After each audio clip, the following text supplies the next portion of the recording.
వాళ్ళ మా మధ్యలో దేవుడు వారు ఉన్నారు. వారు ప్రార్థన చేసి మనల్ని అధ్యయనంలోకి నడిపిస్తారు. ప్రజలందరినీ ప్రార్థన చేసి కార్యక్రమాన్ని కొనసాగించారు. శ్రీకాళము దేవుని పనులకి గురి వచ్చిన స్త్రీలను దేవునికి శుభాకాంక్షలు తెలియజేస్తూ దేవుని సహాయం నిమిత్తం చిన్న మాట ప్రార్థన చేస్తున్నాము. అసలు ఆశీర్వాదాలకు కారణభూతుడు అయిన మా ప్రియ పరలోకానికి జీవం కలిగిన మా దేవ మీకు స్థితులు స్తోత్రాలు. నిన్న నేడు ప్రీతిగా ఉన్న మా దేవ మీకు స్తోత్రాలు. ఆయన మా అందరి జీవితాల్లో మరొక నూతన దినాన్ని పొడిగించి ఒకటి కాల తిరిగి మిమ్మల్ని తండ్రి అన్న మాకు ప్రార్థన విజ్ఞాపనని స్వాగతం చేస్తూ మా జీవోపాలంతో మిమ్మల్ని గానం చేయటానికి ఈ విధంగా మమ్మల్ని అందరినీ కూడా సజీవ లెక్కలో ఉంచడానికి ప్రేమ చేసుకోవటానికి మహానటుడా ఈ సమయంలో మాకు చూస్తున్న బైబిల్లో నుంచి కొన్ని విషయాలను మేము ధ్యానించనే ఉండగా మా అందరితో మీరు మాట్లాడండి తండ్రి. దీన్ని ప్రకటించి మమ్మల్ని మేము మోసపుచ్చుకోకుండా మా ఆత్మను రక్షించే శక్తి కలిగిన వాక్యాన్ని మేము నిర్లక్ష్యం చేయకుండా తండ్రి. ఏ మాటలైతే వినబడుతున్నాయి ఆ మాటల్లోని శక్తిని గ్రహించి ఆ మాటలకు తగ్గట్టుగా మా జీవితాలను మార్చుకొని మీ ఎదుట నమ్మకమైన వారిగా ఉంటున్నాను పెంచమని దాని సమయంలో వాటిని ఇప్పుడు వచ్చిన మిత్రులందరినీ బట్టి కూడా స్తోత్రం తండ్రి. వారి హృదయాల్లో తండ్రి మాటలు నాటున్నారు ఆయన.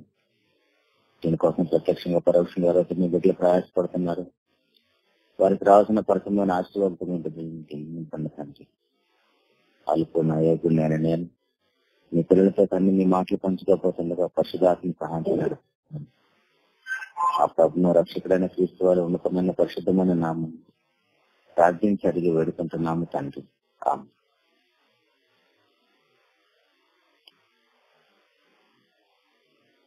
ప్రభునందు మన దేవుని వారులారా, దేవునికి మహాకృపను బట్టి ఈరోజు ఒక మంచి విషయాన్ని నేర్చుకునే ప్రయత్నం చేద్దామండి.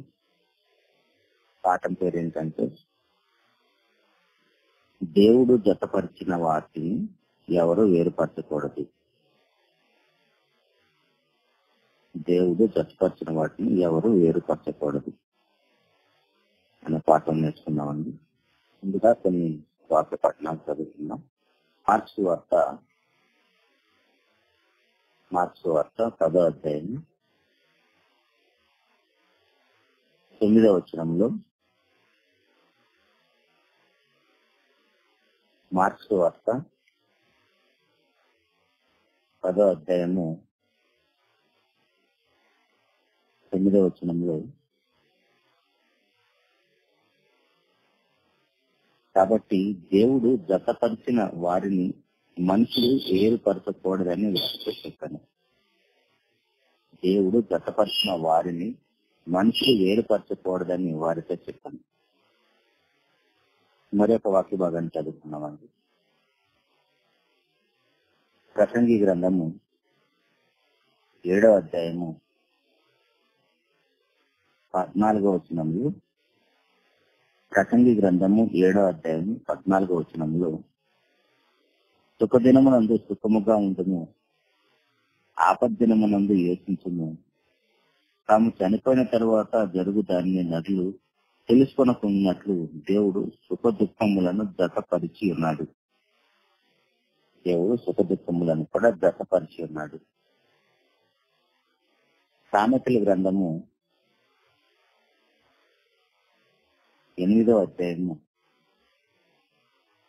సామెతల గ్రంథము 8వ అధ్యాయము 13వ వచనంలో, యెహోవాయందు భయభక్తులు కలిగి ఉండుట చెడుతనము అసహించుకొనుటయే. యెహోవాయందు భయభక్తులు కలిగి ఉండుట చెడుతనం అసహించుకొనుటయే.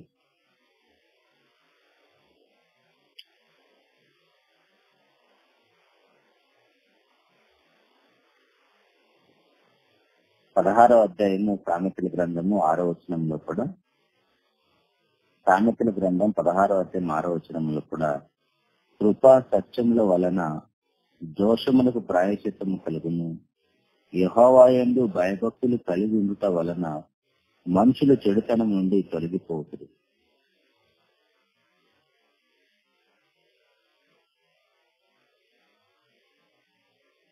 ప్రభునందు ప్రియమైన దేవుని వల్లరా చదవబడిన వాక్య భాగాలన్నీ ఒకసారి మనం పరిశీలనగా కొన్ని సంస్కృతి ధ్యానించినట్లయితే ఇవన్నీ కూడా మనకి తెలిసిన వాక్య భాగాలే. కానీ అవి చదవబడిన ప్రతిసారి, వాక్యాన్ని విన్న ప్రతిసారి దేవుడు దానిలో నుంచి ఏదో ఒక కొత్త విషయాన్ని మనకి బోధిస్తూనే ఉంటాడు.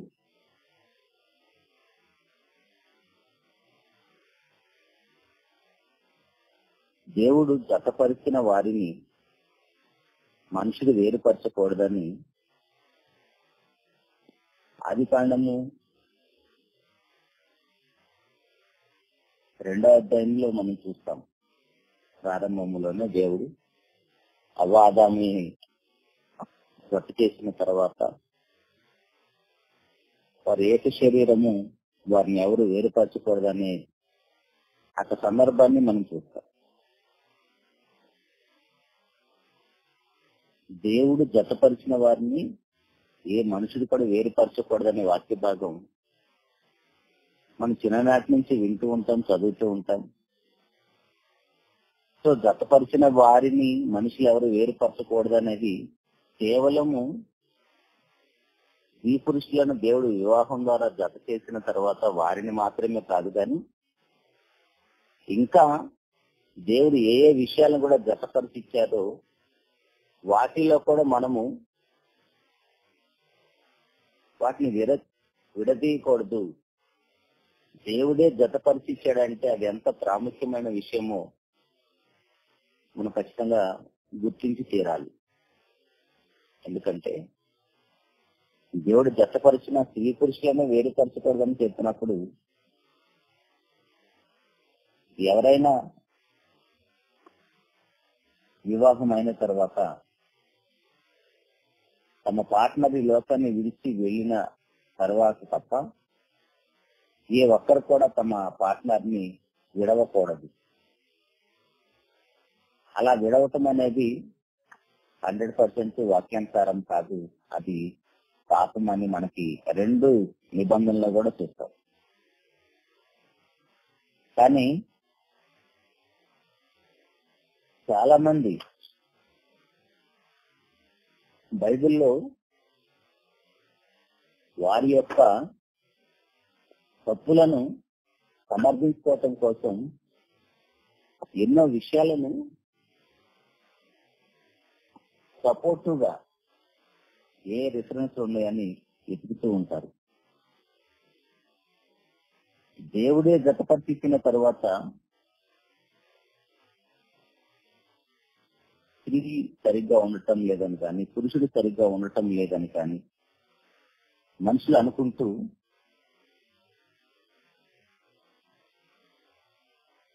ఏదో ఒక ప్రాబ్లం వలన ఒకరిని విడనాడొచ్చని, బైబిల్లో కూడా కొన్ని ఆధారాలు ఉన్నాయని వారు చేసిన తప్పులు సమర్థించుకోవటం కోసం బైబిల్లో ఇంకా ఏమేమి దొరుకుతాయని వెతుకుతూ ఉంటారు. ప్రారంభ మానవుల్ని చేసినప్పుడు దేవుడు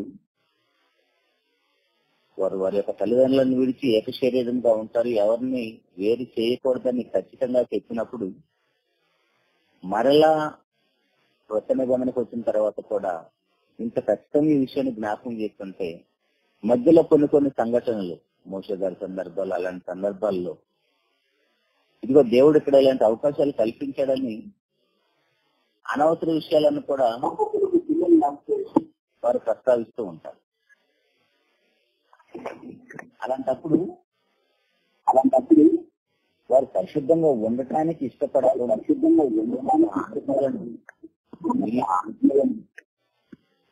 వారి ఇష్టానుసారంగా బ్రతకటానికి బైబిల్లో వారికి అనుకూలమైన వచనాలు ఎక్కడ దొరుకుతాయని వెతుకుతూ ఉంటారు. ప్రారంభ పుస్తకంలోను, కొత్త నిబంధనలో ప్రారంభ పుస్తకంలో కూడా వారిద్దరిని ఏకం చేసిన తర్వాత వేరుపరచకూడదనేది దేవుని కాదు. అదేవిధంగా ప్రియ దేవుని సంగమా,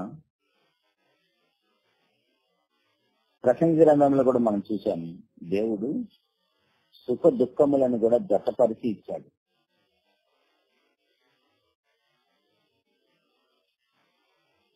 స్త్రీ పురుషులన్నా విడిపోవాలని ఎవరు ప్రార్థించరు, కానీ ఎంత కష్టమైనా సరే వారితో కాపురం చేస్తూ జీవితాన్ని కొనసాగిస్తూ ఉంటారు. కానీ దేవుడు సుఖ దుఃఖాలను జతపరిచాడన్న సంగతి గుర్తెరగక, పట్టించుకోక, మనం క్రైస్తవులు అయిన నాటి నుంచి కూడా ప్రార్థన చేయటానికి మోకాళ్ళు వేసిన ప్రతి సమయంలో కూడా మనకున్న కష్టాన్ని, బాధని, మనకున్న వేదన్ని తీసివేయమని దేవుణ్ణి వేడుకుంటూ ఉంటాం. కానీ ఆయన దేవుడు మాత్రమే కాదు, మన తండ్రి. మన తండ్రి కాబట్టి బిడ్డలుగా మనం ఒక్కోసారి మనకు సంబంధం లేని, మనకు అవసరం లేని కూడా అడుగుతూ ఉంటాం. అలాంటప్పుడు ఆయన దేవుని స్థానాన్ని కాకుండా మనుషుల స్థానంలో తండ్రిగా ఆలోచిస్తూ వీళ్ళకి తెలియక ఈ విషయాలని అడుగుతున్నారని మనం అడిగినా కూడా దేవుడు వాటిని మనకి అనుగ్రహించడు. ఎలాగంటే మనం ప్రార్థన చేసిన ప్రతిసారి కూడా తండ్రి నీ చిత్తమైతే ఈ యొక్క బాధల యొక్క కష్టాలు తీసేయమని వేడుకుంటాం. కానీ దేవుడు మనకి ఎంత అవసరమో అంత వాటిని మనకి పెట్టే ఉంచుతాడు. మత్తయి సువార్త 7వ అధ్యాయంలో కూడా, మత్తయి సువార్త 7వ అధ్యాయంలో 10వ వచనంలో, మీరు చెడ్డవారయ్యుండి మీ పిల్లలకు మంచి ఈవులను నెరిగి ఉండగా పరలోకమందున్న మీ తండ్రి తన అడుగు వారి కంటే అంతకంటే ఎంత నిత్యముగా మంచి ఈవులు ఇచ్చిన కదా అంటాడు. అంటే మనం ప్రార్థన చేస్తున్నప్పుడు కూడా ఏం అడగాలో మనకు తెలియక మనకు నచ్చింది ఏదేదో అడిగేస్తూ ఉంటాం. కానీ దేవుడు మాత్రము మనం అడిగాము కదని మన ప్రార్థనలు ఆయన అంగీకరించడు చాలా విషయాల్లో. ఎందుకంటే ఆ కష్టం అనేది మనకి లేకపోతే, అది తీసివేస్తే మన జీవితం ఎలా అయిపోతుందంటే, ఒక మాటలో చెప్పాలంటే చంపేయమని కోరుకుంటున్నామని అర్థం. ఇప్పుడు ఒక బండికి 2 గాన్లు ఉంటాయి మనకు తెలుసు. పల్లెటూరులో ఉన్న వారికి ఆ విషయం బాగా అర్థమవుతుంది. అలా బండికున్న 2 గాన్లు ఒక గాను తీసేయమంటున్నారంటే అర్థం ఏంటి? ఆ బండి కొనసాగుతుందా? ప్రయాణం కొనసాగుతుందా? మధ్యలో ఆగిపోతుందా? ఖచ్చితంగా ఆగిపోతుంది. అది ఎంత వాస్తవమో అలాగనే సుఖ దుఃఖాలను దేవుడు జతపరిచిన తర్వాత వాటిలో ఒకదాన్ని తీసేయమంటున్నామంటే అర్థం ఏంటి? దాన్ని చంపేయమని అర్థం. ఎందుకంటే దేవుడే జతపరిచిన తర్వాత వాటిలో ఒకదాన్ని తీసేయమంటున్నామంటే చంపేయమని అర్థం. కానీ దేవుడు పాపం నా బిడ్డలకి ఏం అడగాలో తెలియక వారికి నచ్చిందేదో అడుగుతున్నారు, వారికున్న ఇబ్బందిని బట్టి, కష్టాన్ని బట్టి. కాబట్టి దాన్ని తీసివేయదు. ఎందుకు తీసివేయడంటే అది లేకపోతే మన శరీరం దేవునికి లోబడదు. ఆ కష్టం, ఆ ఇబ్బంది, ఆ శ్రమ, ఆ వేదన అనేది లేకపోతే మన బ్రతుకు పరమార్థం ఏంటో మనము గుర్తించలేం. అన్ని బాగున్నప్పుడు దేవునితో పనేముందండి అంటారు. ఆరోగ్యంగా ఉన్నప్పుడు హాస్పిటల్కి వెళ్లాల్సిన అవసరం ఏముందండి అంటారు. అంటే అన్ని బాగుంటే దేవుడు అవసరం లేదా మానవుడికి? కానీ బాగున్నా బాగలేకపోయినా భూమి మీద మనం బ్రతికున్నామంటే దేవుని యొక్క మహాకృప చేతనే బ్రతికున్నాం. ఆయన మన కుమ్మరివాడు, మనము కొండలం. మనల్ని తయారు చేసిన మన సృష్టికర్త మనం ఎలాంటి కుండమో, అది ఎంతకాలం పనిచేస్తుందో, ఎలా పనిచేస్తుందో సమస్తం ఎరిగినవాడు. కాబట్టి ఆ కుండకి ఏవి అవసరమో అవన్నీ తయారు చేసినప్పుడే పెట్టాడు. కానీ మనమేమో ప్రార్థన చేసిన ప్రతిసారి నాయన నాకు ఇది తీసివేయి అని ప్రార్థన చేస్తాం. ఇంకా కొంతమంది సేవకులకి మనం డబ్బులు ఇచ్చి మరీ ప్రార్థన చేయమని వేడుకుంటాం. ఏదో వాళ్ళ ప్రార్థన దేవుడు వింటాడన్నట్టుగా. నీ ప్రార్థన వినప్పుడు నీ పక్షాన వేరే వాళ్ళు ప్రార్థన చేసినా కూడా ఆ ప్రార్థన వినండి దేవుడు. ఎందుకంటే దేవునికి మధ్యవర్తిత్వం చేసే అంత శక్తి, అంత దమ్ము నరమాత్రలో ఎవరికీ లేదు. నువ్వు ప్రార్థన చేసినప్పుడు నీ ప్రార్థన వినని దేవుడు నీ గురించి ఎంత పెద్ద దైవజనుడు సేవకుడు ప్రార్థన చేసినా కూడా ఆ ప్రార్థన దేవుడు ఖచ్చితంగా వినడు. దేవునికి మానవులకు మధ్యవర్తి కేవలం మన ప్రభువారు మాత్రమే. ఆయనే మన ప్రధాన యాజకుడు. అలాంటి ప్రభువారు కూడా రక్తమాంసంలో ఉన్నప్పుడు, శరీరంలో ఉన్నప్పుడు, భూమి మీద ఉన్నప్పుడు ఆయన ఎక్కడ కూడా సుఖపడినట్టుగా, ప్రశాంతంగా జీవించినట్టుగా దాఖలాలే కనబడవు మనకి. పసికన్నుగా భూమి మీద అడుగు పెట్టిన నాటి నుంచి శిలువ మరణం పొందేంత వరకు కూడా మన ప్రభువారు అన్ని శ్రమలే అనుభవిస్తూ వచ్చారు మనకు తెలుసు. ఇంకా ఆయన గురించి రాయబడిన మాట హెబ్రీయులకు రాసిన పత్రిక 5వ అధ్యాయంలో, హెబ్రీయులకు రాసిన పత్రిక 5వ అధ్యాయము 7వ వచనంలో, శరీరధారి ఉన్న దినములలో మహారోదనముతోనూ కన్నీళ్లతోనూ తన మరణం నుండి రక్షింపగలవానికి ప్రార్థనలు, యాచనలు సమర్పించి భయ భక్తులు కలిగి ఉన్నందున ఆయన అంగీకరింపబడను. ఆయన కుమారుడయుండి తాను పొందిన శ్రమల వలన విధేయత నేర్చుకున్నాను. శ్రమలు రావటం వలన మనకు జరిగే మేలు ఏంటంటే విధేయత నేర్చుకుంటాం. ఇక్కడ ఒక ప్రశ్న వేసుకుంటే, ఆయన కుమారుడయుండి తాను పొందిన శ్రమల వలన విధేయత నేర్చుకొనేను. విధేయత నేర్చుకొనేను. ఆయన పొందిన శ్రమల వలన విధేయత నేర్చుకున్నాడు అంటున్నాడు. అంటే అంతకు ముందు శ్రమలు లేకపోతే ప్రభువారు తండ్రికి లోబడి ఉండలేదా అంటే 100% లోబడే ఉంటాడు. మనకి అన్ని విషయాల్లో మన ప్రభువారు మాదిరి కాబట్టి మీకు కూడా ఇలాంటి శ్రమలు వస్తే మీకు జన్మ పరమాత్మ ఏంటో గుర్తిస్తారు. భూమి మీదకి మీరు ఎందుకు వచ్చారు, మీకు బాధ్యత ఏంటో, మీరు తిరిగి ఎక్కడికి వెళ్లాలో, నిన్ను సృష్టించిన సృష్టికర్త ఎవరు, ఆయన ఎక్కడ ఉంటాడు, ఎలాంటి వాడు, అవన్నీ మనకు బోధపడతాయి. కానీ మన శరీరంలో మనకి ఎలాంటి ఇబ్బంది, కష్టము లేకపోతే సృష్టికర్తనే మర్చిపోయే పరిస్థితి మానవ జాతికి. ప్రతిక్రియ దేవుని సంగమ మన ప్రభువారి శరీరంలో ఉన్నప్పుడు ఆయన పొందిన శ్రమల వలన విధేయత నేర్చుకున్నాడంట. అది రూల్ లాగా కనిపిస్తుంది మనకు. ఆయన శ్రమలు లేకపోయినా శ్రమలు ఉన్నా తండ్రికి ఎప్పుడు లోబడే ఉంటాడు. తండ్రిని ఎప్పుడు మహిమపరుస్తూ ఉంటాడు. ఆయన భూమి మీదకి వచ్చింది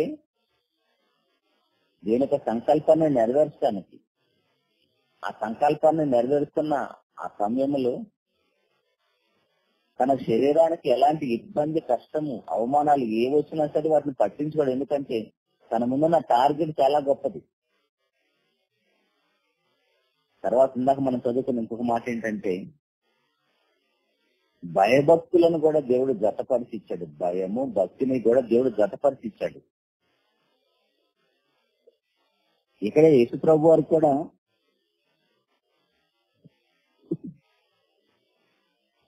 ఏడవ వచనంలో ఆయన శరీరధారి ఉన్న దినములలో మహారోదనముతోనూ కన్నీళ్లతోనూ తను మరణం నుండి రక్షింపగలవానికి భయభక్తులు కలిగి ఉన్నందున యేసు ప్రభు వారు కూడా భయము, భక్తి కలిగి ఉన్నాడు. ఈ భయాన్ని భక్తిని కూడా దేవుడు జతపరిచే ఇచ్చాడు. బైబిల్లో మనం ఎక్కడ చూసినా సరే, ఎప్పుడు చదువుతున్న వాక్యాన్ని భయము భక్తి అని రెండు కలుసుకునే ఉంటాయి. ఎందుకంటే వాటిలో భయం ఉండి భక్తి లేకపోయినా, భక్తి ఉండి భయం లేకపోయినా మనం దేవునికి లోబడం. ఎలా లోబడం అంటే, ఒకవేళ భక్తి ఉందనుకోండి, భక్తి ఎలాంటి భక్తి అవుతుందంటే పైకి భక్తి కలిగిన వారి వల్లే ఉంటాం. ఒకవేళ భయం ఉందనుకోండి, భక్తి ఉండదు. అందుకే ఇందాక మనం చదువుకున్న సామెతల గ్రంథంలో 8వ అధ్యాయము, సామెతల గ్రంథం 8వ అధ్యాయము 13వ వచనంలో, యెహోవాయందు భయభక్తులు కలిగి ఉండుట చెడుతనం ఆశ్రయించుకుంటాయి. వెంటనే 16వ అధ్యాయంలో కూడా 6వ వచనంలో, కృపా సత్యము వలన దోషములకు ప్రాయశ్చిత్తము కలుగును, యెహోవాయందు భయభక్తులు కలిగి ఉండుట వలన మనుషులు చెడుతనం నుండి తొలగిపోతురు. అంటే భయము భక్తి రెండూ ఉండాలి. వాటిలో ఒకటి మాత్రమే ఉంటే మనము భక్తి కలిగి ఉండలేం, దేవునికి అనుకూలంగా బ్రతకలేం. అయితే ప్రియ దేవుని సంగమా, కీర్తన గ్రంథము 4వ అధ్యాయము 4వ వచనంలో, కీర్తన గ్రంథం 4వ అధ్యాయం 4వ వచనంలో,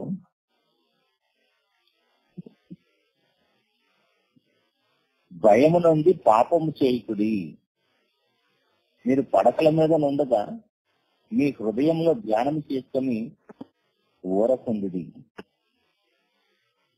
అంటే భయం లేకపోతే ఏమవుతుందంటే ఆటోమేటిక్ గా తెలియకుండానే మనము పాపములో పడిపోతాం. భయం లేకపోతే పాపములో పడిపోతాం. అది ఎందుకు భయం అంటే ఏంటి, అసలు ఎందుకు భయం ఉండాలి? ఇందాక మనము హెబ్రీ పత్రికలో కూడా ప్రభువారి గురించి చదువుకున్నప్పుడు ఆయన కూడా భయభక్తులు కలిగి ఉన్నాడంట, భయము భక్తి కలిగి ఉన్నాడంట. అంటే యేసుప్రభు వారు కూడా భయం లేకపోతే పాపం చేస్తాడా? కాదు, 100% చేయడు. ఆయన అన్ని విషయాల్లో మనకి మాదిరి ఉండటం కోసమే రక్త మాంసాల్లో పాలువాడయ్యాడు. శరీరంలో ఉండి మనం పాపం చేయకుండా బ్రతకొచ్చని నిరూపించడం కోసం ఆయన రక్త మాంసాల్లో పాలువాడయ్యాడు మనకు తెలుసు. అంతేకాని ఆయన భయం లేకపోయినా భక్తి లేకపోయినా పాపం చేస్తాడని కాదు. ఒకవేళ శ్రమలు లేకపోతే దేవునికి విధేయుడు కాడు అనేది కాదు. ఆయనకి శ్రమలున్నా లేకపోయినా దేవునికి విధేయుడుగానే ఉంటాడు. భయం ఉన్నా భక్తి ఉన్నా అవి ఉన్నా లేకపోయినా సరే ఆయన పాపం చేయకుండానే ఉంటాడు. అలా ఉన్నాడు, లోకానికి సవాలు కూడా విసిరాడు మనకు. కానీ మనుషులుగా మనకి భయం లేకపోతే, మనుషులుగా మనకి భయం అనేది లేకపోతే ఆటోమేటిక్ గా మనం పాపంలో పడిపోతాం. అందుకోసమే ఖచ్చితంగా మనుషులు భయం కలిగి బ్రతకాలి. మరి ప్రభు అనుకున్న భయం ఏంటి? ఎందుకంటే ఆయన దేవుని యొక్క సంకల్పాన్ని నెరవేర్చడానికి వచ్చాడు. ఎక్కడ దేవుని యొక్క సంకల్పాన్ని నెరవేర్చలేకుండా పోతాను, నా శరీరం సహకరించడాన్ని ఆయన అంత వేదన పడుతూ లూకాసు వార్తలో ప్రార్థన చేసినప్పుడు చెమటొచ్చి ఆ స్వేద గ్రంథాల నుంచి రక్తం వచ్చిన సందర్భం మనకు తెలుసు. ఎందుకంటే అంత భయంకరమైన శిలువ మరణం పొందటానికి ప్రభు యొక్క శరీరం ఒప్పుకోవటం లేదు. అవమానాలు పట్టడానికి శరీరం ఒప్పుకోవటం లేదు. సో ఆ శరీరాన్ని లోపరుచుకోవటం కోసమైన వేదన పడుతూ ప్రార్థన చేసినట్టుగా మనం లూకాసు వార్తలో చదువుతాం. సో దేవుని సంకల్పాన్ని నెరవేర్చడం కోసం ఆయన భయం కలిగి ఉన్నాడు. కానీ మనం చిన్నల మొదలుకొని పెద్దల వరకు నేనేం తప్పు చేశానని భయపడాలి అంటారు. తప్పు చేశామని కాదు భయం ఉండాల్సింది, తప్పు చేయకుండా ఉండటం కోసం భయం ఉండాలి. తప్పు చేసిన తర్వాత భయపడే ఉపయోగం ఏముంది? తప్పు చేసిన తర్వాత భయపడటం అనేది అది చాలా చిన్న విషయం. మన ఆది తండ్రి ఆదాం గారు కూడా దేవుని యొక్క స్వరం వినబడగానే దేవుని సన్నిధికి వచ్చి ఆయన ఎప్పుడైతే ఆజ్ఞను అతిక్రమించాడో ఆటోమేటిక్ గా భయం వచ్చేసింది. భయం వచ్చిన తర్వాత దేవుని సన్నిధికి రావడానికే భయపడిపోయాడు. కానీ తప్పు చేయటానికి భయం ఉండాలి. ఆల్రెడీ భయం అనేది మనకు ఉందనుకోండి, తప్పు చెయ్యం. తప్పు చేసిన తర్వాత దాక్కునే పరిస్థితి మనకు రాకూడదు. అందుకని దేవుడు ఈ విషయాలన్నీ గ్రంథంలో రాయించి ఆ పరిశుద్ధ గ్రంథాన్ని మన చేతిలో పెట్టాడు. లేదంటే ఇంతమంది జీవితాలు గ్రంథస్థం చేసి మన చేతిలో పెట్టాల్సిన అవసరం లేదు. మన రిమోట్ అంతా ఆయన చేతిలో పెట్టుకొని ఆయన చెప్పినట్టుగా బ్రతికేటట్టు మనల్ని చేయొచ్చు. అలా చేయడం దేనికి ఇష్టం లేదు. ఎందుకంటే మనమంటే ఆయనకు అంత ఇష్టం. మనల్ని స్వేచ్ఛ స్వతంత్రంగా బ్రతకటానికి ఈ భూమి మీదకి పంపించాడు. మన ఇష్టం వచ్చినట్లు మనం బ్రతకొచ్చు, కానీ ప్రతి విషయంలో దేవునికి మహిమకరంగా బ్రతకాలి. నీ జన్మ పరమార్థం ఏంటో గుర్తించి బ్రతకాలి. దానికోసం మనుషులుగా మనకి భయము భక్తి ఉండాలి. ఆ భయం ఉండటం వలన మనం పాపం చేయకుండా ఉంటాం. ఆ భయం ఉంటేనే మనం పాపం చేయకుండా ఉంటాం. అలాగనే తప్పు చేయకుండా ఉండటం కోసం మనకు భయం ఉండాలి. భక్తి విషయంలో కూడా తిమోతి గారికి రాసిన 2వ పత్రిక 3వ అధ్యాయము తిమోతి గారికి రాసిన 2వ పత్రిక 3వ అధ్యాయము 5వ వచనంలో, పైకి భక్తి కలిగిన వారి వలె ఉండి దాని శక్తిని ఆశ్రయించుకొని వారిలో ఉండు, అటు వారికి విముఖుడబోయి ఉండమని పౌలు గారు తిమోతి గారికి చెప్తున్నాడు. పైకి భక్తి ఏంటండి అంటే వీళ్ళకి భయం ఉండదు, భక్తి మాత్రమే ఉంటది. అంటే చక్కగా వాక్యాన్ని వింటారు, బోధిస్తారు, పాటలు పాడతారు, ప్రార్థనలు చేస్తారు, అవసరమైనప్పుడు మనుషులకి హెల్ప్ చేస్తూ ఉంటారు. కానీ వారికి ఇష్టం వచ్చినట్లుగా బ్రతుకుతారు, కానీ దేవుని ఇష్టం చూసినట్లుగా బ్రతకరు. దేనికి సంకల్పం మన వలన పాడైపోతుందన్న ఆలోచన కూడా రాదు. వారికి కష్టము, ఇబ్బంది వారికి అనుకూలంగా లేనప్పుడు వారికి నచ్చినట్లుగా బ్రతుకుతారు. అవేవి లేనప్పుడు వారు మాత్రం భక్తుల్లాగానే కనబడతారు. చిన్న ఇబ్బంది వచ్చినా, చిన్న మాట పడాల్సిన సమయం వచ్చినా అక్కడ మాత్రం వారి యొక్క స్వభావాన్ని బయట పెట్టేస్తారు. అది పైకి భక్తి కలిగిన వారి వల్ల. వారికి ఏ ఇబ్బంది కలగనంత కాలం భక్తులాగానే కనబడతారు. ఏదైనా ఇబ్బంది, ఏదైనా మాట వారికి అనుకూలంగా లేనప్పుడు వారి భక్తి అంతా బయటపడిపోతుంది. అది పైకి భక్తి మాత్రమే. నిజంగా భయం అనేది ఉంటే అప్పుడు పైకి భక్తి కలిగిన వారి వల్ల ఉండాల్సిన అవసరం లేదు. పైనైనా లోపటైనా ఒకేలాగా ఉంటాం. అంతరంగంలో ఒకటి, బాహ్యంగా ఒకటి అనేది ఉండదు మనకి. ఎందుకంటే మన దేవుడు, మన తండ్రి హృదయ అంతరంగాలను ఎరిగిన వాడు అన్న సంగతి మనకు తెలిసి ఉంటే అప్పుడు పైకి భక్తి కలిగిన వారిగా ఉండాల్సిన అవసరం లేదు. పైకి భక్తి కలిగిన వారి వల్ల ఎందుకు ఉంటున్నాము? దేవుడు చూస్తున్నాడా లేదా, అసలు తెలుసో లేదో ఆయనకి, అసలు దేవుడు ఉన్నాడా అనే డౌట్ ఉంటుంది. కానీ మన చుట్టుపక్కల ఉన్న మనుషులకి, మన కుటుంబ సభ్యులకి, మన సంఘంలో ఉన్న వారికి, మనం ఏ సమాజంలో ఉంటున్నామో ఆ మనుషులకు భయపడి ఇదిగో నేను భక్తులను చూపించుకునే ప్రయత్నం చేస్తాం. కానీ మన భక్తి కనపడవలసింది మనుషులకి కాదండి, మన దేవునికి. మన తండ్రి మన హృదయ అంతరంగాలు ఎరిగిన వాడు. ఆయన ఎదుట మనం పైకి భక్తి కలిగిన వారి వల్ల ఉండాల్సిన అవసరం 100% లేదు. మన మనుషులకు భక్తులాగా కనబడినా, పాపులాగా కనబడినా నష్టం లేదు. మన దేవునికి కనపడాలి. సో భయం, భక్తి ఉన్నప్పుడే మనము ఖచ్చితంగా దేవునికి అనుకూలంగా బ్రతకగలుగుతాం. వాటిలో ఏది లోపించినా సరే మన జీవితానికి ప్రమాదమే. ప్రసంగి గ్రంథము 8వ అధ్యాయంలో 11వ వచనం. ప్రసంగి గ్రంథం 8వ అధ్యాయం 11వ వచనంలో, దుష్క్రియకు తగిన శిక్ష శీఘ్రంగా కలగపోట చూసి మనుషులు భయము విడిచి హృదయపూర్వకంగా దుష్క్రియలు చేదురు. ఎందుకు ఉండాలండి మనకు భయము? దుష్క్రియకు తగిన శిక్ష శీఘ్రంగా కలగపోట చూసినప్పుడు మనుషులు భయము విడిచి వారు ఇష్టం వచ్చినట్టుగా బ్రతుకుతారు. ఇంకా కీర్తన గ్రంథంలో కూడా 50వ అధ్యాయంలో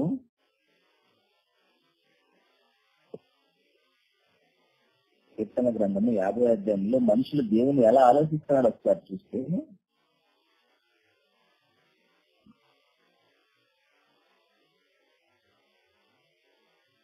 16వ వచనం నుంచి, కీర్తన గ్రంథం 50వ అధ్యాయం 16వ వచనం నుంచి, భక్తిహీనులతో దేవుడు ఎట్లు సెలవిస్తున్నాడు, భక్తి లేని వారితో, అంటే భయము భక్తి కలిగి ఉండవలసిన వాటిల్లో ఒకటి లేదు. అలాంటి భక్తిహీనులతో దేవుడు ఇలా సెలవిస్తున్నాడంట, నా కట్టడలు వివరించడానికి నీకేమి పని? అంటే భయం లేని వాళ్ళు, దేవుడే జతపరిచిన భయము భక్తి కలిగి ఉండవలసిన మనుషులు భయం లేకుండా కూడా వాక్యాన్ని బోధిస్తారంట. నా కట్టడలు వివరించడానికి నీకేమి పని? నా నిబంధనలు నీ నోట వచించదువేమి? దిద్దుబాటు నీకు అసహ్యం కదా, నీకే దిద్దుబాటు అసహ్యమైనప్పుడు అవతల వాళ్ళని దిద్దుకోమని ఎలా చెప్పగలుగుతావు? దిద్దుబాటు నీకు అసహ్యం కదా, నీవు నా మాటలను వెనకకు త్రోసివేసేదవు. నీ దొంగను చూసినప్పుడు అంటే ఏకీభవించదు, వ్యభిచారులతో నువ్వు సాంగత్యం చేసేదవు, కీడు సేవలను నీవు నోరు తెరిపిస్తున్నావు, నీ నాలుక కపటము కల్పించుతున్నది, నీవు కూర్చుంది నీ సహోదరుల మీద కొండములు చెప్పుతున్నావు, నీ తల్లి కుమారుల మీద అపనిందలు మోపుతున్నావు.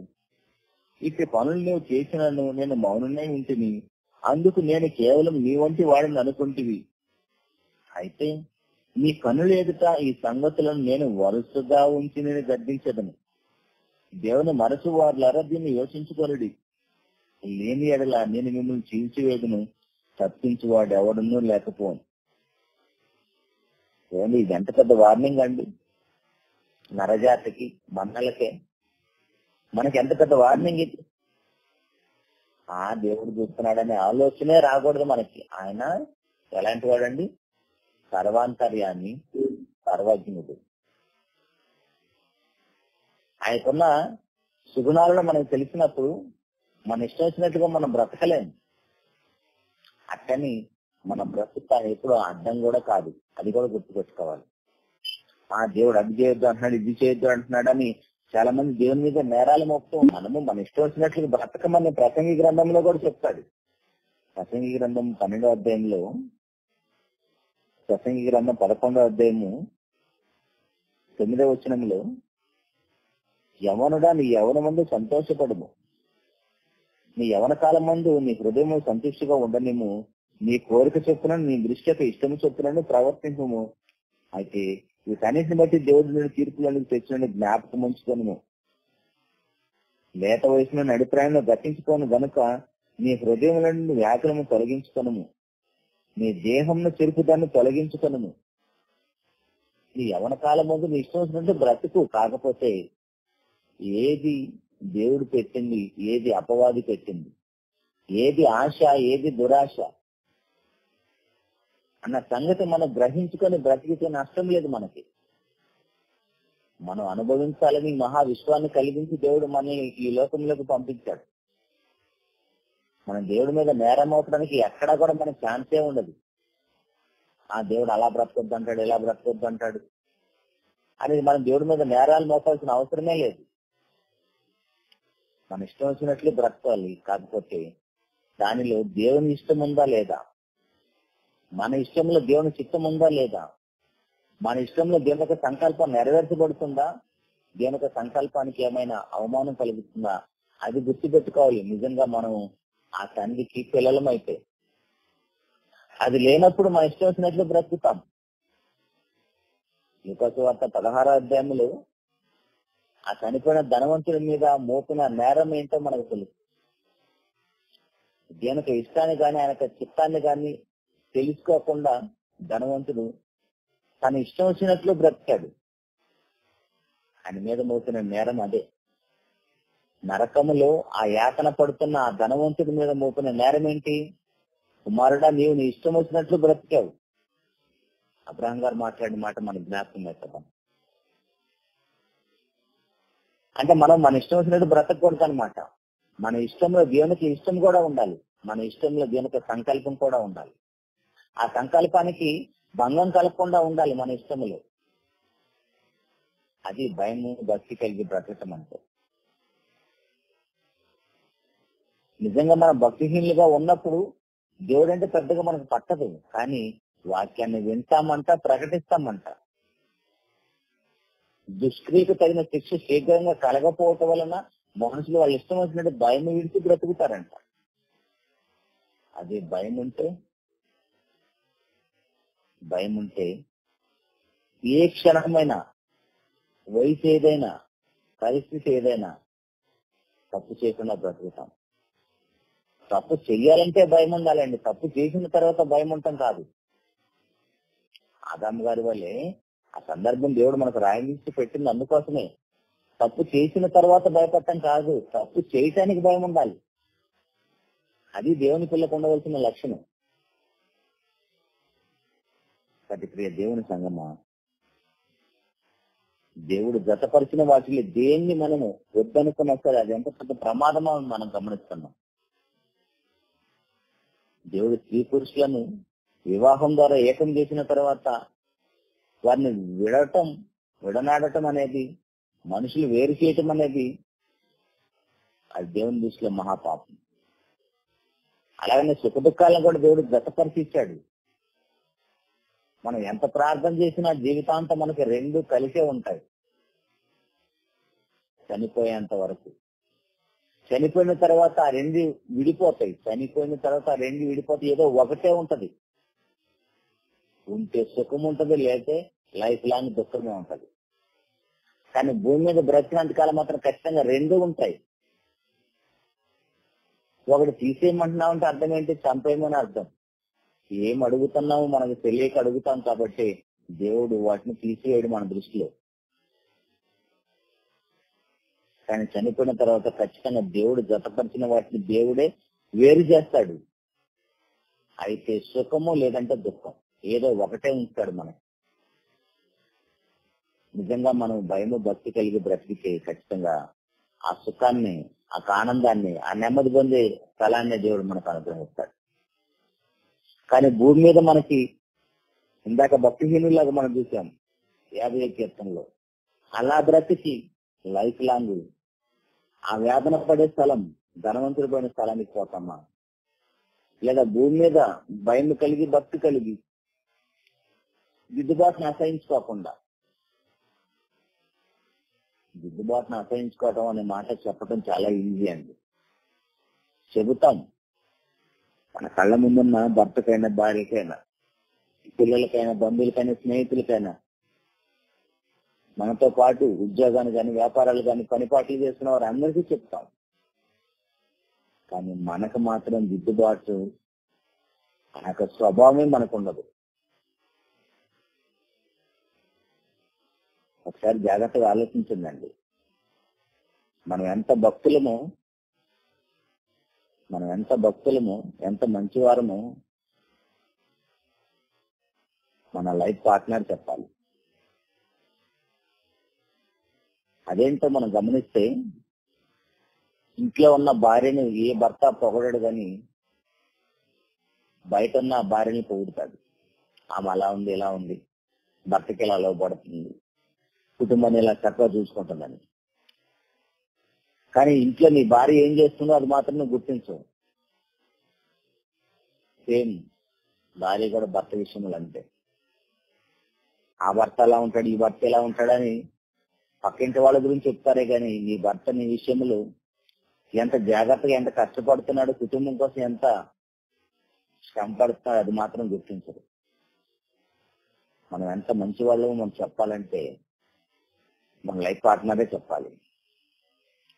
బయట వాళ్ళు చేసే మార్కులన్నీ కూడా అవి సరైన మార్కులు కాదు. మనకు పాస్ మార్క్స్ 35 మార్క్స్ మనకు తెలుసు కదా. ఆ 35 మార్క్స్ లో నిజంగా నాకు తెలిసి ఏ భర్త అయినా ఏ భార్య అయినా వాళ్ళ లైఫ్ పార్ట్నర్ కి పాస్ మార్కులు కూడా వెయ్యదు నాకు తెలిసినంత వరకు. భార్య భర్తలుగా మనకే పాస్ మార్కులు రానప్పుడు మన లైఫ్ పార్ట్నర్ దగ్గర హృదయ అంతరంగాలు ఎరిగిన వాడు మన దేవుడు, మన ఆయన దగ్గర మనకు పాస్ మార్క్ ఎలా వస్తుందండి? సో ఖచ్చితంగా మనకు భయము భక్తి అనేది ఉండాలి. అది లేనప్పుడు ఖచ్చితంగా మన జీవితం ప్రశ్నార్థకంగా మారిపోతుంది. మనం వెళ్ళే గమ్యం ఖచ్చితంగా అది వేదనకరమైన స్థలమై ఉంటది. ఇంకా యోబు గ్రంథంలో ఒక మంచి మాట ఉంటుందండి, ఒకసారి చూద్దాం. యోబు గ్రంథం 33వ అధ్యాయము 9వ వచనంలో, యోబు గ్రంథం 33వ అధ్యాయం 9వ వచనంలో, వ్యాధి చేత మంచం ఎక్కుట వలనను ఒకని ఎముకల్లో ఎడతెగ నొప్పులు కలుగుట వలనను వాడు శిక్షణమునందును. శిక్ష కాదండి, ట్రైనింగ్. శిక్ష. ఎఫెసీయులకు రాసిన పత్రిక 6వ అధ్యాయము, ఎఫెసీయులకు రాసిన పత్రిక 6వ అధ్యాయము 4వ వచనములో, తండ్రులారా మీ పిల్లలకు కోపం రేపక ప్రభు యొక్క శిక్షలోను బోధలోను వారిని పెంచండి చెప్తాడు. ఇది శిక్ష. యోబు గ్రంథంలో శిక్షణ, అది ట్రైనింగ్, ఇది పనిష్మెంట్. అంటే ఎప్పుడైతే మనకి కష్టము, ఇబ్బంది, శ్రమ, వేదన కలుగుతాయో అది మనకి ట్రైనింగ్. ప్రభువారికి తన శరీరం ద్వారా అంత శిక్ష వచ్చింది కాబట్టి శిలువ మరణం పొందడానికి అర్హత సాధించాడు. అపోస్తులందరూ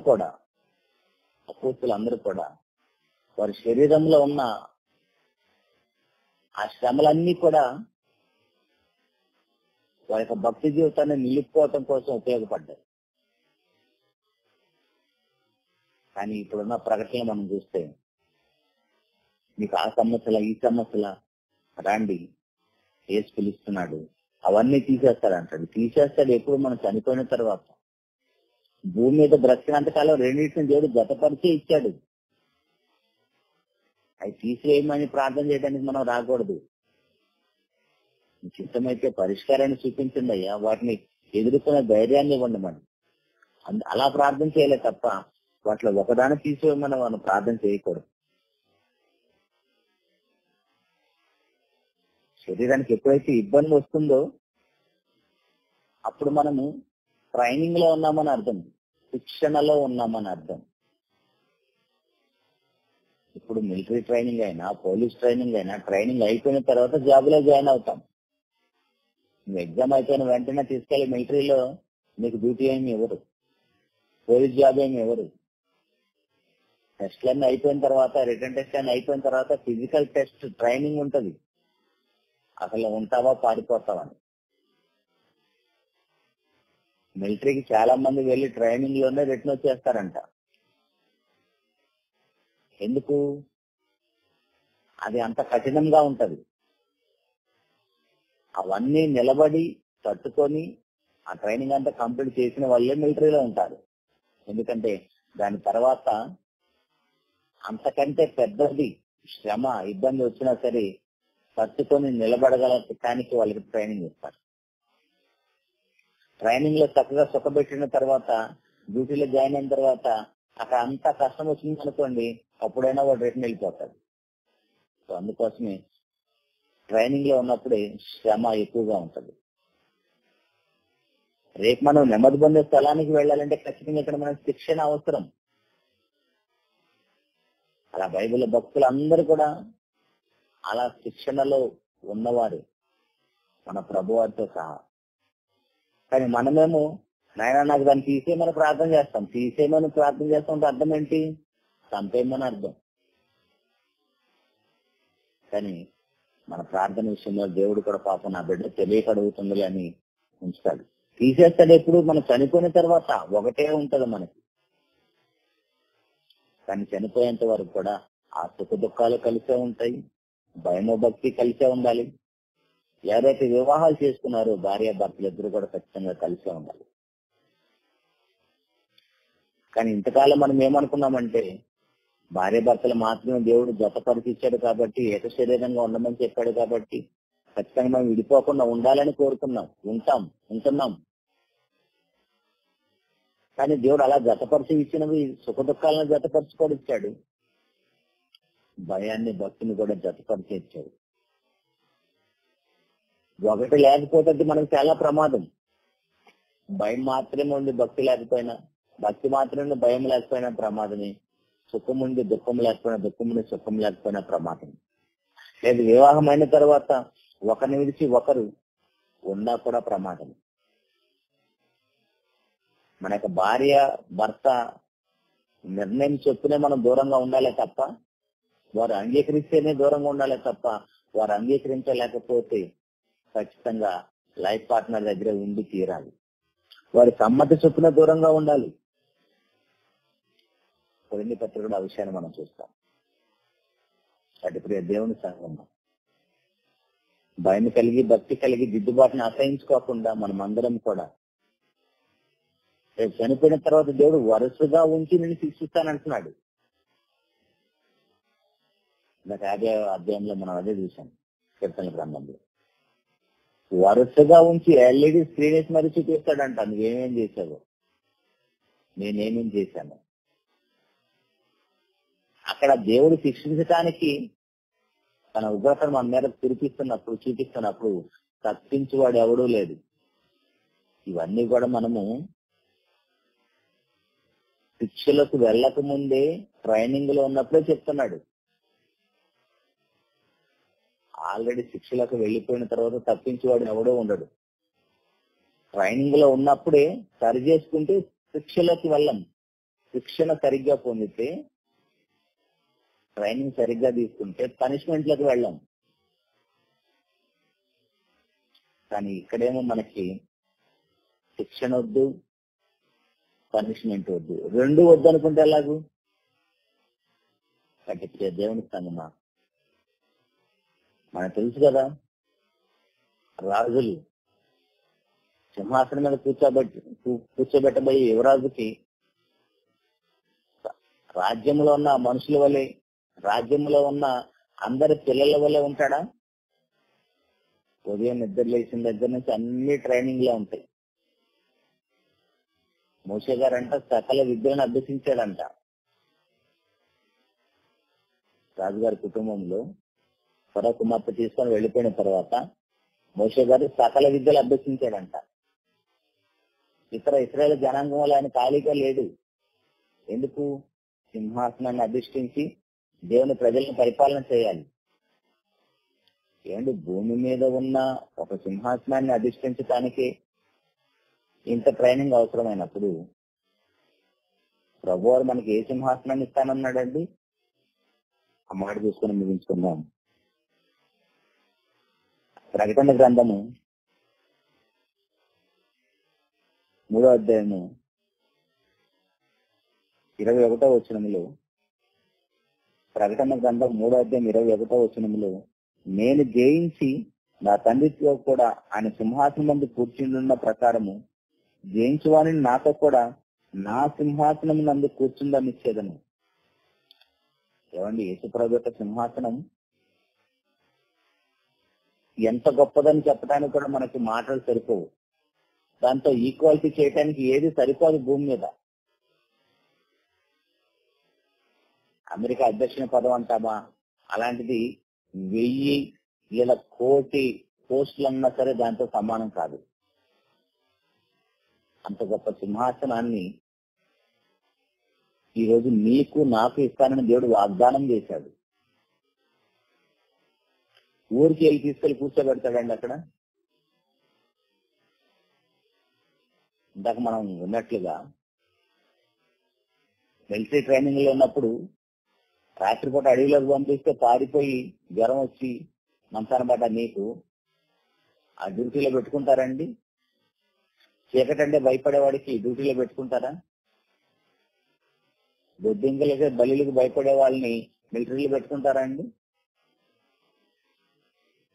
ఎందుకండి మన సమాజంలో ఎలక్షన్లు కానీ అల్లర్లు కానీ ఏమి జరుగుతున్నా ఉన్న పోలీసులు సరిపోక వెంటనే మిలిటరీ దిగుతుంది. ఎందుకు? అంత పవర్ఫుల్ వాళ్ళు, దేన్నైనా వాళ్ళు అదుపు చేయగలరు, అంత ట్రైనింగ్ పొందిన వాళ్ళు కాబట్టి, ముందుగా అంత ట్రైనింగ్ వాళ్ళు పొందారు కాబట్టి. అలాగనే భూమి మీద మనం ఎప్పుడైతే శరీరంలో శిక్షణ పొందుతామో, యేసుప్రభు వారు శరీరంలో శిక్షణ పొందాడు కాబట్టి శిలువ మరణం పొందటానికి అర్హత సాధించాడు. అదే ఆయన సింహాసనం. యేసుప్రభుకి సింహాసనం సిలివేనండి. ఆ శిలువ మరణం పొందకపోతే ఆయన కూడా అలాంటి సింహాసనం ఉండదు. ఇప్పుడు మనమేంటి, అదేది వద్దనుకుంటాం. ఎలా ఇస్తాడని సింహాసనం? నేను జయించాను ఫస్ట్, నేను జయించాను కాబట్టి సింహాసనం మీద కూర్చున్నాను. నాలాగా ఎవరైతే జయిస్తారు, ఏం జయించాలి? ముందుగా నీ శరీరాన్ని జయించాలి. నువ్వు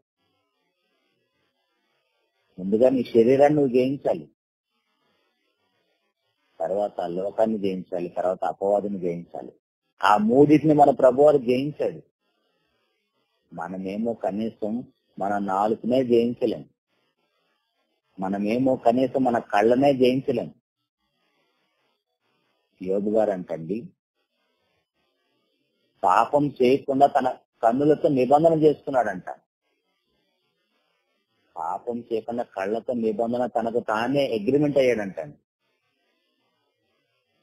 అదండి భయం అంటే. పాపం చేసిన తర్వాత భయం అంతం కాదు, పాపం చేయకుండా ఉండటానికే భయం కలిగి ఉండాలి మనం. ఎంత భక్తి అండి, ఎంత భయం ఆలోచించండి. తన కళ్ళతో నిబంధన చేసుకున్నాడంట యోబు గారు. అలాంటి ట్రైనింగ్ ఎవరైతే పొందుతారో శరీరంలో ఉన్నంతకాలం అది శిక్షణ. ఆ శిక్షణ పూర్తయిన తర్వాత ఖచ్చితంగా మనం సింహాసనాన్ని అధిష్టిస్తాం. సో దేవుడు జతపరిచిన వాటిలో దేన్ని కూడా మనుషులుగా మనం వేరు చేయకూడదు, వేరుపరచకూడదు. దేవుడు వేరుపరచాలి. లైఫ్ పార్ట్నర్నైనా, భయాన్నైనా, భక్తినైనా, సుఖ దుఃఖాలనైనా. అప్పటి వరకు రెండింటిని కలిగి మనం బ్రతుకుదాం. తెలియని వారికి తెలియజేద్దాం. మనము యేసుప్రభు అపోస్తులు ఎలాగైతే సమాజానికి, సంఘానికి రోల్ మోడల్ గా ఉన్నారో, మన జీవితాల ద్వారా మనం కూడా అలాగా మాదిరికరమైన జీవితాన్ని జీవిద్దాం. కేవలం 4 మాటలు, 4 వాక్యాలను చెప్పటం మాత్రమే కాదు, కానీ మన జీవితం సమాజానికి, భర్తకి, భార్యకి, కుటుంబానికి, మన బంధువులకి, స్నేహితులకి ఆదర్శంగా లేనప్పుడు మనం చెప్పే వాక్యం కూడా నిష్ప్రయోజనం అయిపోతుంది. మనందరూ తెలుసు సాగరన్న గారు. సాగరన్న వాక్యం చేత ఒక మంచి మాట చెప్పాడు. పుల్లారెడ్డి స్వీట్స్ చాలా ఫేమస్ హైదరాబాద్ లో, కానీ ఆ స్వీట్ ఇస్తున్న చెయ్యి సరిగా లేదనుకోండి, ఆ స్వీట్ ఎవడో తీసుకోవడం చెప్తాడు. అంటే స్వీట్ మంచిదే, వాక్యం చెప్పేది వాక్యం మంచిదే, కానీ చెప్పే వ్యక్తి బాగలేనప్పుడు ఆ వాక్యం నిష్ప్రయోజనం అయిపోతుంది. స్వీట్ చాలా మంచిది, మంచి ఫేమస్, చాలా టేస్ట్ కూడా ఉంటది, కానీ ఇస్తున్న చేతికి కురుకులతో రసిక కారుతో ఉందనుకోండి, ఆ మంచి స్వీట్ ని తీసుకుంటాడండి ఎవడైనా? ఆ కురుకులు, ఆ రసిక కారటం అనేది శరీరంలో కనబడుతుంది, కానీ మన భక్తిహీనత వాక్యం చెబుతున్న వారిలో, క్రైస్తవులలో ఆ భక్తిహీనత అనేది కనబడటం లేదు. వేషధారులాగా పైకి భక్తి కలిగిన వారి వల్ల ఉండటం వల్లనే మనుషులు ఎక్కువ మంది భక్తుల్లాగా దేవునికి కనబడటం లేదు. పైకి భక్తి కలిగిన వారి వల్లే బ్రతుకుతున్నారు. ఎందుకంటే మనకి దిద్దుబాటు అనేది అసహ్యం అయిపోయింది. నా మాట నీ నోట వచ్చించదేమి, దిద్దుబాటు నీకు అసహ్యమైనప్పుడు నా మాటలకు బోధించడానికి హక్కు లేదని వాక్యం అంత ఖచ్చితంగా చెప్తుంది. చెప్పేవాళ్ళైనా వినేవాళ్ళైనా ఇద్దరు ఒకటే దేవుని దృష్టిలో, ఎవరు గొప్ప ఏం కాదు. అటు ప్రియ దేవుని సంగమా, దేవునికి అనుకూలమైన భక్తి చేస్తూ ఆయన కోరుకున్నట్లుగా బ్రతికి మనమందరం కూడా దేవుడు అనుగ్రహించి ఆ సింహాసనం మీద అధిష్ఠించాలని మనస్ఫూర్తిగా కోరుకుంటూ ఈ మాటలు ముగిస్తున్నానండి. చిన్న మాట ప్రార్థన చేసుకున్నాం. మహాపరిశుద్ధుడు అని మా ప్రియ పరలోకపు తండ్రి, మీకే స్తుతులు స్తోత్రాలు నాయన. ఇంకా ఉదయకాల దినమున తండ్రి, మా అందరితో మీరు మాట్లాడిన ప్రతి మాటను బట్టి స్తోత్రం. మీరు గతపరిచిన వాటిలో దేనిని మేము వేరు చేయకూడదని, వేరు చేస్తే మీరే వేరు చేయాలని కొన్ని విషయాలను మేము మా బ్రతుకుతున్న బైబిల్లో నుంచి ఆలోచించాం. వినబడిన ప్రతి మాట తండ్రి మా ఆత్మను రక్షించే శక్తి కలిగిన వాక్యం తండ్రి. మా జీవితాలు మార్చే మాటలు మేము విన్నాం తండ్రి.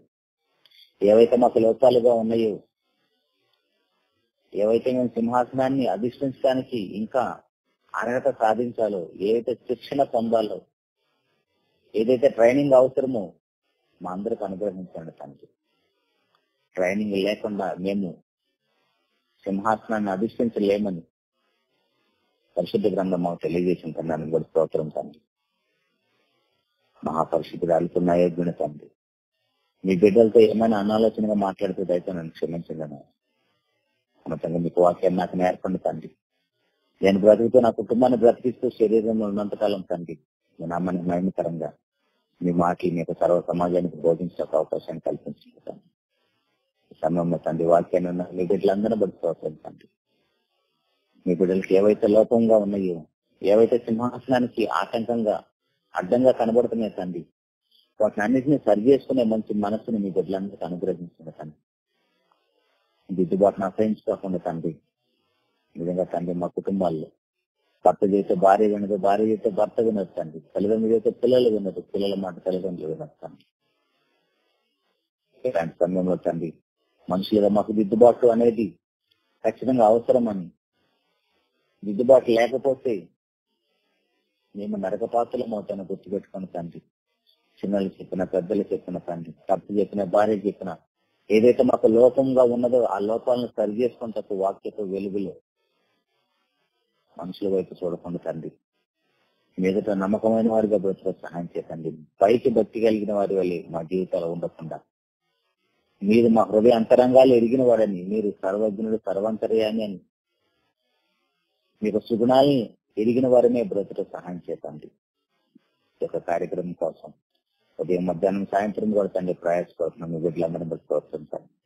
వారికి సహకరిస్తున్న మీ బిడ్డలందరినీ బట్టి కూడా ప్రోత్సాహం, వారికి రావాల్సిన ఫలితం ఆశీర్వాదాలు మీ బిడ్డలకు అనుసరిస్తుంటాను. మీ చిత్తమైతే నాయన సంపూర్ణమైన ఆరోగ్యాన్ని ఇవ్వండి తండ్రి. ఇచ్చిన ఆయుష ఆరోగ్యము మీ సేవలో మేమంతా ఖర్చు చేసే భాగ్యం అందరూ ప్రసాదించమని ప్రభు. అక్కడ ఆలస్యం అయితే మేంతో శరీరంలో ఉంటే పొద్దుందులు ఇలా కలుస్తున్న భాగ్యం అందరూ ప్రసాదించమని సమస్త మహిమ ఘనత ప్రభావాలను మీకు ఆరోపిస్తూ మా ప్రభును రక్షకుడైన క్రీస్తు వారి పరిశుద్ధమైన నామంలో ప్రార్థించారు, వేడుకుంటున్నాం తండ్రి. ఆమేన్. అందరికి వందనాలండి. Thank you very much. తండ్రి అయిన దేవుని ప్రేమ, మాకు రక్షకుడైన క్రీస్తు వారి కృప, పరిశుద్ధాత్మ సహవాసం కొంచెం అందరికీ సదాకాలం తోడైంది. కేవలం పర్లోక తండ్రి కొరకు మాత్రమే జీవింపచేయాలి. ప్రియారా, ఈ పాఠాన్ని చక్కని విలువలు కలిగించిన దేవాదేవునికి స్తోత్రంలో మరి అంశాన్ని ప్రార్థన చేయించిన సహోదరులు దేవగారికి కూడా మరిన్ని వందనాలు తెలియజేస్తున్నాను. వందనాలు. ఉదయకాలంలో దేవుడు ఎన్నో భయంకరమైన సంగతులు చెప్తారు. ఎంతమంది విన్నారు? మరి చివరిలో సహోదరుల కడియం ప్రసాద్ గారి యొక్క లైన్ల నుంచి ఎవరైనా పాట పాడమని మనం చేస్తున్నాను. దేవునికి స్తోత్రము గానము చేయుటయే మంచిది మనమందరము స్తుతి గానము చేయుటయే మంచిది. నిందెత్తబడిన వారిని బాగు చేయాలని, నిందెత్తబడిన వారిని బాగు చేయాలని,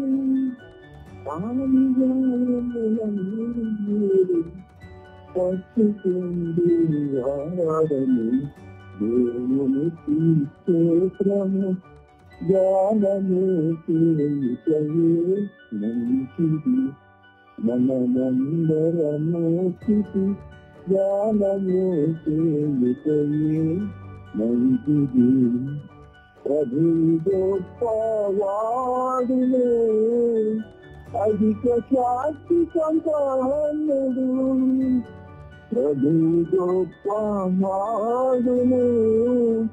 అధిక శాంతి సంపన్నుడు. జ్ఞానమునకు ఆయనే వాడని, జ్ఞానమునకు ఆయనే వాడని. దేవునికి స్తోత్రము గానము చేయుటయే మంచిది. మనమందరము స్తుతి గానము చేయుటయే మంచిది. ఆయన ఆకాశమును మేఘములతో కాపును, ఆయన ఆకాశమును మేఘములతో కాపును. భూమి కొరకు వర్షము సిద్ధపరచువాడని, భూమి కొరకు వర్షము సిద్ధపరచువాడని. దేవునికి స్తోత్రము గానము చేయుటయే మంచిది. మనమందరము స్తుతి గానము చేయుటయే మంచిది. అందరికీ వందనాలు. మీ పనులను కొనసాగుతున్న దేవుడు మీ కుటుంబాన్ని దించుగా వెళ్ళబోయే ముందు ప్రబోధమైన సందేశాన్ని దేవుడు మీకు అదే కాలంలో సజీవంగా ఉంచి అందించినందుకు నోరున్న ప్రతి వారు ఆయన స్తోత్రం చెప్పి సెలవు తీసుకున్నాం. విన్న వాక్యాన్ని ఒక్కరికన్నా చెప్పి మీ ప్రక్కన ఉన్న వారికి తిరిగి సమాధానంగా మరలా గృహాలను చేరుకోండి. దేవునికి స్తోత్రము. అందరికీ వందనాలు. వాక్యం నుంచి కూడా వందనాలు. సెలవు.